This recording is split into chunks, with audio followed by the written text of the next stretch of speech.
right. Welcome, everybody, to our Parrot Stars podcast. My name is Alexis Highland. I'm here today with Ashley and Avery. The three of us work at Parrot Stars. And today we want to do a very introductory conversation into clicker training. So we get a lot of questions at our store about how to start clicker training. What is positive reinforcement training? So we just kind of want to take you through the very, very basic introductory topics regarding how to start positive reinforcement training, the benefits of it, and then how to introduce the clicker as a tool to start positive reinforcement training. So you may hear some ruckus from the dogs in my house, and then we have Lucky, my little blue-headed Pionis, chomping on his NutriBerries behind me. So we have some animal friends joining us for this episode's recording. So, Lucky. All right. So if one of you kind of want to just take us into positive reinforcement training, what it is, so we can kind of build off of that. So I think positive reinforcement training is one of the biggest things that people either ask about and what we really drive at Parrot Stars, because based off my experience from starting to work with parrots, that in comparison to dogs, because it's one of the easiest comparison to make, I say a lot of times people can maybe get away with not doing much training for their dog beyond potty training and sitting or staying or the basics like that. And then they live life wonderfully. But with a parrot, you need to have a consistent training routine for birds just because of who they are. Like they're not like dogs. They're not going to run up to you and cuddle you and lick you and stuff like that. So you got to establish a controlled environment because these technically are wild animals. You know, they're not, like I just said, they don't really, it takes a while to get them to trust you. So that's what really kind of the basis of why we drive positive reinforcement training. To your point, I mean, we see parrots in a lot of domestic settings, but they are not yet considered domesticated. Right. And that's a lot where we find positive reinforcement gives us probably the easiest and most clear way to start working with and training your parrot. So if you're unfamiliar with what positive reinforcement is, it's a term that defines a method of training in which we are rewarding the behaviors that we do want to see with the birds. We're never punishing or reprimanding them. And then that reward helps to reinforce that behavior. Sorry, Lucky is like demolishing his NutriBerries right now. Oh my gosh. There he gets another one. It's like literally like he hasn't eaten in days, but he already ate this morning. So, okay. So, yes, positive reinforcement training is kind of exactly what it sounds like. So giving a food treat or using a vocal praise to increase a behavior. So if you see a behavior that you want the animal to replicate or repeat or to do again, you want to reinforce it, encourage it to do it again by offering it some sort of reward. And so the reward can be the food treat for parrots specifically. Maybe that's a nut, a seed, a head scratch, if you're even to that point yet, or just a vocal praise. So that positive engagement, offering that reward, is hopefully going to encourage the animal to repeat the behavior. And what you just said, like we don't want to do anything with punishment or reprimanding. So it's really important to differentiate correcting or punishing from positive reinforcement training. So positive reinforcement training is good behavior, good reward. Often the feedback we get is people are struggling with their bird not understanding what behavior they want them to do. So if there was a lunge or a nip or a bite, or the bird is chewing on something it's not supposed to, I often see and hear people say things like, hey, or no bite, or the most common one, if your parrot is screaming or making a lot of noise, the response from the person is, hey, knock it off. Stop screaming, shut up, whatever it is. And again, that would be an example of accidentally reinforcing a behavior that you don't really want repeated. So in all parts of our conversation today, We are specifically referring to trying to increase a good behavior that you enjoy that your parrot's doing by offering a positive reward to encourage the animal to do it again. Right. And so, I mean, the concept of positive reinforcement training is pretty laid in stone as like a strategy to use, but every situation is different. I mean, you have to understand your bird, and that's why we do suggest starting a positive reinforcement training routine on day one, really. But it's not a process where you got to jump into it and know everything in the book, and like you have to expect everything to go perfectly. It is a learning curve for everybody because everybody has their own personality. And then, of course, the birds, as everybody knows, has their own personality. So it's a learning curve for everybody. Yeah. And I mean, parrots are incredibly intelligent animals. They are smart enough to make connections and associations between behavior and outcome, which is why we do want to have some sort of reward, whether that be praise, treats, scratches.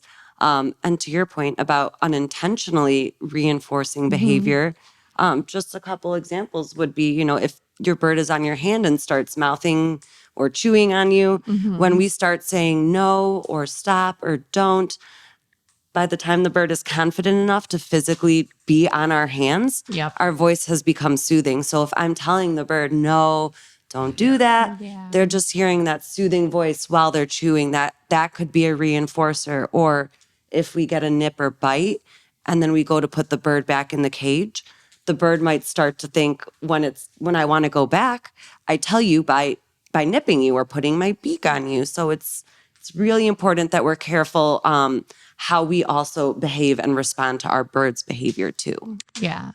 So the goal, I think, with what we're trying to do at Parrot Stars and why we're so founded in positive reinforcement training is because we're working with customers and an audience that have every degree of parrot ownership. They are maybe looking to get a bird in the future and have never had one before. They may have just recently brought home a baby. They have just recently brought home a adopted adult. Or we have, most commonly, a lot of existing parrot owners, people who have had their parrots in their home or their family for 1 to 50 years. So we're trying to create a mindset that regardless of where you are at with your companion parrot, the best way to start or improve your relationship with your bird is to use positive reinforcement training. And so if you're new to the concepts of positive reinforcement training, it is going to be beneficial for you to explore it more regardless of where you're at. And I kind of like use that old trope. You can always teach an old dog new tricks. It doesn't matter where your starting point is. If you take the time to kind of understand the concepts of positive reinforcement and you start using it in your day-to-day interactions with the bird, regardless of traumas in the past, bad experiences, or a new bird coming home and having no idea what it's expected to do, you can always kind of reset or start new and rebuild. And I kind of like the idea of using positive reinforcement training to lay a very solid foundation for a long-term successful future with your bird. So there are some really phenomenal resources about positive reinforcement training with parrots specifically. But if you are new to these concepts and you're starting to understand it, you can research positive reinforcement training, even if it's like applied to dogs or dolphins or elephants. Like the actual theories behind it are universal. So it's really kind of realizing how much your behaviors and your actions as the animal owner or the pet owner are influencing and encouraging the pet's behavior, good, bad, or otherwise. I think it's a good reminder going back to what you're saying about you can do it at any point, because so many times people come into the store and say, when we do start to talk to them about positive reinforcement training, they say, oh, I read online that, you know, if you miss it while they're a baby, then you're done for. Like they've already established their personality. You might as well just give up. Yeah. Well, that's not true. I mean, this is a universal language that can be happen at any point. And I think a really good example would be like what you do, Ashley, with Baby at the store, because who's Baby? So people who don't know who Baby is. Oh, sorry. Yeah, I know I take for granted. But Baby, of course, well, I'll let Ashley talk about it because it's kind of her adventure there. But Baby's our umbrella cockatoo resident at Parrot Stars, but she's in her 30s. Yep. And she went through all that, what you were talking about, potential maybe trauma. We don't know her exact past, but it's unfortunate, but we're giving her a good home. But we just started the positive reinforcement training with her. And she's excelling. Yeah, she's doing amazing stuff. She surprises me every day. I mean, it's incredible. And, you know, when I started working with her, as far as we know, she had never done this type of training at all. I mean, I can't say with certainty that she hasn't, but I'm pretty confident she had never been exposed to any kind of structured training before. That bird just went from home to home, and I can only imagine kind of what her point of view was when she came to the store. Oh my gosh, I know we give her a lot of grace. She has a few odd behaviors, but I mean, it's incredible to see how this type of training with a middle-aged parrot that did potentially have some trauma or maybe wasn't always treated super kindly, how this type of training has transformed her and bolstered her confidence. And you can see the like joy in her where she was a year ago and where she is now. I mean, it's night and day. It's absolutely incredible. And she's kind of our little poster child for it's never too late to start training. Absolutely. Yeah. And I think Baby's also a very good example because she's an umbrella cockatoo. Even for new listeners who aren't very familiar with the parrot world, probably would recognize an umbrella cockatoo. And people who are kind of deeper into the parrot community know that umbrella cockatoos are one of the toughest parrots to understand and interpret their body language, because excited, happy often looks very similar to scared and frightened. So their body language is a little bit harder to read, and they're really, really smart. Yeah. So they're a species that often struggles with boredom. They are ones that have a lot of nervousness to them because they often are made to be very dependent on people, and then they have separation anxiety.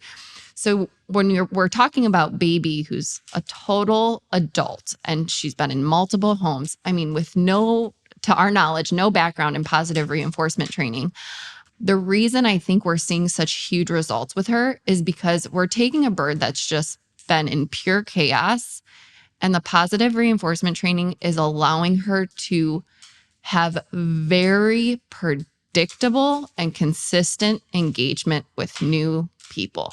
Right. And now she's been at the store for a little bit, so obviously she's created familiarity, especially with you, Ashley, but with each of our staff members. I mean, she's used to her cage now. She's used to our showroom. She's used to the people, but it did not start that way. And so taking the positive reinforcement training and physically like standing in front of her in the same way, using the same tone of voice, having treats ready to help her realize like, hey, I'm not in any immediate danger here. And building that trust super like snail pace, super slowly over time has resulted in a year of huge leaps and bounds with her personality. I mean, we struggled with her lunging at people and literally, I mean, she would get so spooked. She'd jump off the tree stand. I mean, you could barely get her out of the cage. I mean, there was so much.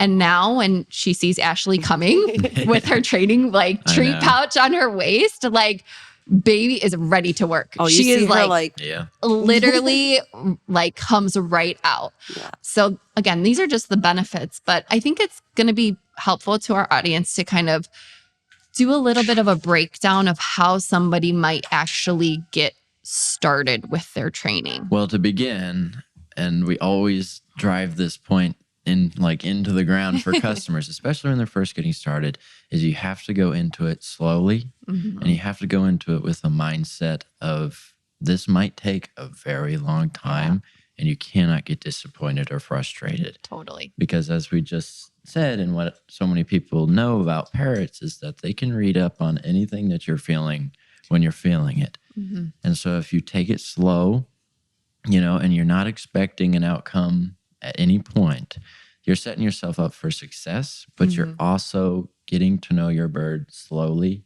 one day at a time. And you're building that bond. Clicker training isn't just about, reinforcing behaviors for your parrot so they can just repeat, so it makes life a little easier. It's about getting to know your bird and vice versa. Yeah. Your bird gets trustful of you, gets comfortable with your presence, and even just the environment of your home. And that way you're setting yourself up for more success with that training in the future, because you're making an environment that's good for everybody. But to just start physically getting into the process on day 2 when your bird gets home, or just starting on a random day if you've had your bird for 35 years, is maybe just do a reset, this kind of start over. Maybe just be close to the cage. You're not interacting. You're not putting your hands in there. You're not verbalizing at the bird, because maybe even a whisper to us might be overly stimulating to them, especially if it's like maybe a shy baby bird. Yep. And you're just sitting there in the presence, and you're spending time with your new life companion. That's basically how you start the process. I'm glad you mentioned that too, because I know it's exciting when we bring a new bird home, and maybe we want to dive right into working with them and training them and bonding with them. But we have to remember that this is the biggest change they're ever going to go through in their whole life. And it can be overwhelming. And while we might have a good intention to want to train right away, sometimes it is better to pause, like you said, and just let the bird acclimate to our presence.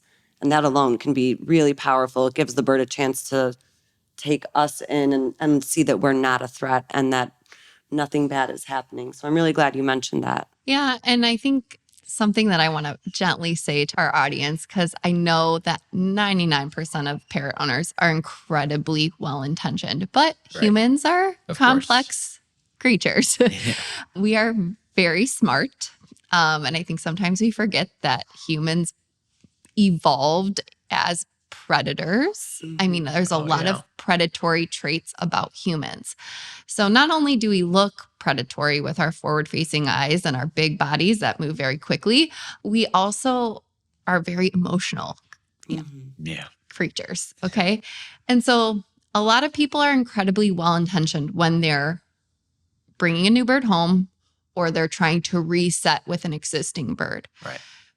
But the tricky thing with humans is that we often have, especially now in the culture that we're in, where we receive instant gratification in like almost every area of our life. I think people are kind of seeking that like physical and instant gratification when they bring a bird home. Like they want the touch so bad. And that's the other hard thing about humans. Like we gain so much like physically and intellectually from touch. That's a huge part of our sensory input is touching and engaging. It's how we show affection and love. And even though touching your parrot or trying to get it to step or giving it a head scratch, like the intention behind it is so beautiful and wonderful. And I don't want our audience to like not have that intention. It needs to be earned, and it needs to be like put on the very farthest back burner of like what the actual valuable part of your relationship is with your parrot. Touch will come with time, but I think the very best thing you can do for a new parrot or for one that you're trying to rebuild a relationship with is like physically keep your hands off of it. Right. Try to keep your hands down and to your side. And like Avery mentioned, just start with the bird inside its cage and you on the outside of the cage. Maybe you just like set up a chair in the room and you're like reading a book or doing something that has nothing to do with the bird, so that if we need to really show that bird that our behavior is so safe and our presence is not intimidating, let them watch you from the safety and security of their own cage. You can sit still and eventually it's going to realize like, hey, every time this human comes in the room, even though it's predatory by nature, like it's not trying to eat me. It's not even trying to touch me. So I know that can be kind of tough for people to envision because a lot of times like emotions are running high. Like you've just spent all this time, you've made the family all excited. It's a new family member that you're bringing home. Like it's so exciting. And then like the hardest part of what we have to tell people is like, I know you're so excited. Now sit in a chair and sit still.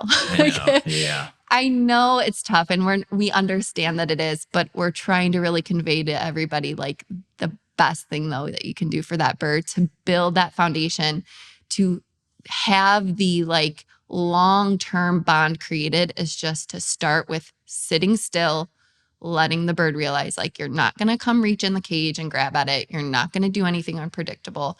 And that's going to help really set a strong foundation for the relationship.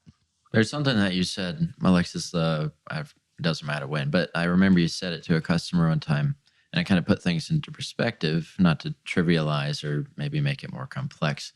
But you said, unlike dogs, bringing back dogs to the situation, parrots are not physical companions, but more intellectual companions. So people don't get parrots so they can rough around in the backyard or play fetch.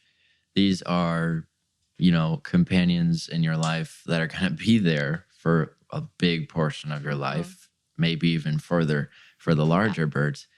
But they're there to live life with you, to just be with you, hang out with you, And so that's maybe a good way to put what the kind of relationship with parrots are. So that stuck with me. So and it makes sense. Yeah. And I think when you think about like, what is the reason people are getting parrots? Like it can be for the talking, but I'm going to start. True. They're so smart. Like that is what attracts people to them. Right. It's the goofiness, them being so talkative, silly, playful, inquisitive, curious, like all of the things that when we are working with people who are very successful with their companion parrots, the takeaways are not that, oh, it sits and cuddles with me. Maybe in some situations that's the case, but most people who are really thriving with their companion parrot and just love it to pieces, biting is like a total non-issue because there's been so much trust. The positive reinforcement training has been achieved and it's being executed well. The takeaways that people have, the things that they like rave about with their parrot are the intellectual things. The things that make the parrot so unique and smart and loving. And it very rarely has to do with the physical, cuddly, lovey-dovey stuff. So I do say that to families often when they come into the store. Like, if you're looking for a pet that's going to sit and cuddle with you on the couch, get a cat or a dog. Yep. They do that very well. Like, they want that. But if you want something that's going to give you true, unadulterated companionship, the parrot is going to do that 10 times over. But yeah, because they are so smart and because they are not domesticated and we haven't bred them to be touchy-feely like cats and dogs. Like, we've bred dogs and cats for thousands of years to be touchy-feely, to listen when we call them, to keep eye contact. Like, there's been so much that we've like actively tried to breed into cats and dogs to make them more quote unquote trainable that has never been done with birds. So the comparison with cat and dog is beneficial in a lot of ways because there's just so much content about positive reinforcement training that applies to dogs. But with birds, the reason it's so important is because, like, truthfully, and I can tell you after years and years, and I know Avery and Ashley will like agree, like, it's the only way to convince a parrot to like you. Yeah. It really is. Yeah. And you might be unintentionally doing some positive reinforcement training. I think sometimes people take for granted just like being kind to it is a small degree of positive reinforcement training. But what we're trying to really convey is like the benefits of actual planned, structured positive reinforcement training. A routine. Yeah. So Ashley, can you take us to like the next step after you're like sitting in the chair, letting the parrot talk to you? So can you walk somebody through? Okay. So we've sat in the chair for a week. I know it sounds long, but like literally this is how slow we're encouraging you to go. A week of sitting in the chair with the bird inside its cage, you sitting outside the cage. Yeah. So at that point, next steps are going to be, still moving very, very slowly, talking to the bird, but starting to offer treats. And again, this is some initial interaction between us and the bird, besides us just passively being in the room. That really is most important to do when the bird is still in the cage. Because again, they have that physical barrier where they know they're safe, and just starting to offer the treats between the bars to them. We're not putting our hands in or pursuing them with the treat. We're simply just holding that treat right between the bars and maybe even gently talking, but we're not forcing anything. If that bird wants to come and take the treat, great. And we can praise them when they do. If they don't, that's okay. We can't get discouraged or frustrated. We try again later, and we keep trying and we keep offering, because again, the bird has to see that nothing bad is happening. And when they have that courage and they can surrender a little bit of their fear and come take that treat, I mean, it's such a rewarding feeling. But those tiny little baby steps, those are so important for that foundation of trust and those years and years of hands-on experience that do come once we've taken it slowly. So I always tell people, offer the treats between the bars, take it nice and slow. Once the bird does consistently start taking that treat between the bars, we can start offering from different points outside of the cage as well, too, just to get them comfortable moving towards us of their own accord. And then like, how long should we be trying to do this? Like, what are the intervals of time that we're... Definitely don't want to go over 3 to 5 minutes. And honestly, that's kind of our standard for any type of training with parrots. It's the sweet spot where they're not going to get bored or frustrated or just overwhelmed and overstimulated. So whether that's more complex training or us simply offering the treats between the bars, 3 to 5 minutes. You can do it multiple times throughout the day if time permits, but each session, we don't want to go over that time frame. So the 3 to 5 minutes I learned personally is crucial, because not only does it allow your bird to maybe go slowly and go at its own pace, but maybe add a little discipline to yourself to watch that clock, so you're not pushing results and you're not pushing your bird to a point that maybe you're getting a little ahead of yourself, or you're pushing your bird that makes it uncomfortable. So I am guilty of that, I think, because there's a Major Mitchell at Parrot Stars. I don't know. I think I just wanted to achieve something really cool. Yeah. And so I worked every morning with him, like for a good while. I didn't follow the 3 to 5 minute rules. In a couple of days, he was already stepping up, but I think I pushed it a little too far, because every time he does step up, he's a little nibble monster. And so it's just all over, because he's ravenous for pine nuts. So every time he does step up, that's what he's looking for. And so he's always nibbling all over the arms and hands, never biting. But it's just it's both a social thing, but an expectation that I maybe you jumped over that barrier a little bit too quick. So I've been trying to reel it back to that, just little intervals at a time, to kind of reset like what we've been talking about. So just kind of provide an example of maybe if you're to a point at home with your bird, it's always okay to reset. Yep. If you're to a certain point, you don't need to, drop everything, or you don't need to just keep going because you're already there. Yep. Just take it slow. And I think kind of going off of that, it's so beneficial to, I think what you said, discipline, to create a little discipline for yourself and actually plan your interaction with your bird before you start it. So let's say you do bring home a bird, or you're trying to reset with an existing bird, and you're like, okay, I'm resetting. And today my goal is I'm going to sit in the chair. I'm going to put a timer on my phone for 5 minutes. After the 5-minute timer goes off, I'm going to get up and I'm going to walk away. Okay. So we do that for a week. And now that 3 to 5 minute interval could be done a couple times a day, but parrots reach burnout and overstimulation really, really quick. So actually like sitting and thinking like, okay, what do I want to achieve today? Or what do I even want to achieve just in this one training session today? And then set the timer on the phone so it's like structured and you can make sure that you're not accidentally exceeding the amount of time that a parrot's actually going to be like continuing to process the information that you're trying to provide it.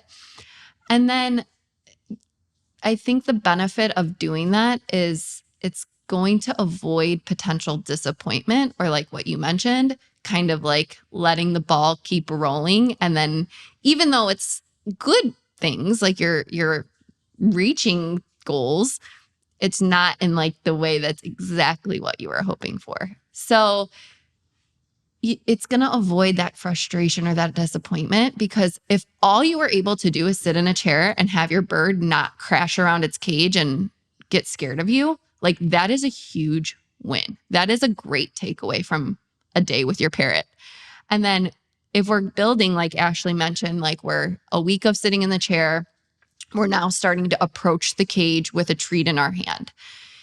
If, again, you plan your interaction and you set the goal, if I can just, again, lift my hand up to the cage bars of my bird's cage and have it not move in the opposite direction of me, that is a huge win. Like you can't take for granted like how much value there is in a small prey animal not fleeing a scary predator that's approaching it. Like there's so much value there. And now if you're a little bit further along or you have a very food motivated bird, or maybe you took home a baby that had kind of built a lot of hand confidence and treat motivation, and you get it to take the treat from you.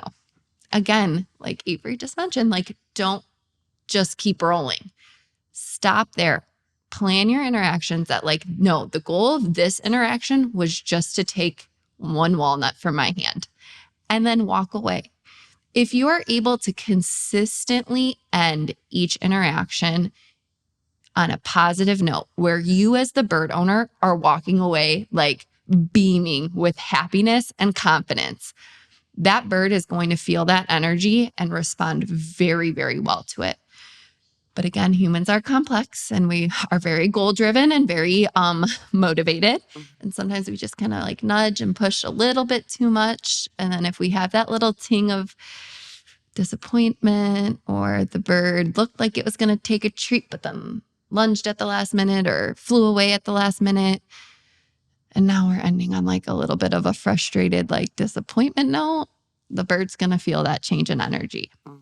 So really like take a moment to evaluate each behavior. So there's so much to be said about positive reinforcement training. So I know that a lot of people are going to be listening to this episode or this podcast looking for solutions to bad behaviors, quote unquote, bad behaviors. Bird doesn't know they're bad behaviors. We think they're bad behaviors. They're just behaving. Right. Undesirable behaviors. Solutions to behaviors they don't really want their bird to be doing. They want to build more trust with their parrot. We're going to continue this conversation step by step. And even if you're further along than what we're describing in this episode today, I still think it's beneficial to listen step-by-step breakdown of how to improve your relationship with the bird, because the reset is always valuable. And maybe you're just like on this trajectory with your parrot that everything's going great. And then there's a hiccup and then things change. The energy changes, the confidence level changes, the trust is broken. So our goal with our conversations in this podcast is like to really give people solutions, because you can't predict the future and you don't know when you might have to do the reset or rebuild that foundation. So yeah, we have a lot to talk about. Yeah. We're like, okay, we're trying to think about how much we want to talk about in these episodes. And man, when you actually break it down to the point by point, There's a lot of stuff. we've got a lot to talk about. So That's keep good. listening for more. Yeah. All right. So I think that's a good point to kind of end this episode so we can kind of continue the conversation in a future episode. So I want to thank everybody for listening in. Ashley and Avery, thank you for coming in on your day off to work on our podcast. Julian for producing it so well. Thank you to all of the listeners. We're now a couple episodes in and we've gotten really great feedback about our podcast and a lot of downloads. So I'm really, really quite happy. And I just want to say thank you to our loyal and faithful customers who I know are supporting our endeavor with this podcast. So anybody that feels the desire to give our podcast either a rating or review, that helps us more than you could possibly ever know. But then also just giving each episode a quick download also really helps. So feedback, suggestions, comments are always welcome. We are very open to your ideas and suggestions about what we should be talking about in this podcast. But yes, just a thank you again to all of our faithful listeners for enjoying the podcast and listening along. So, as always, everybody, be kind to your parrot and it'll be kind to you. all right. Thanks, guys. Thank you.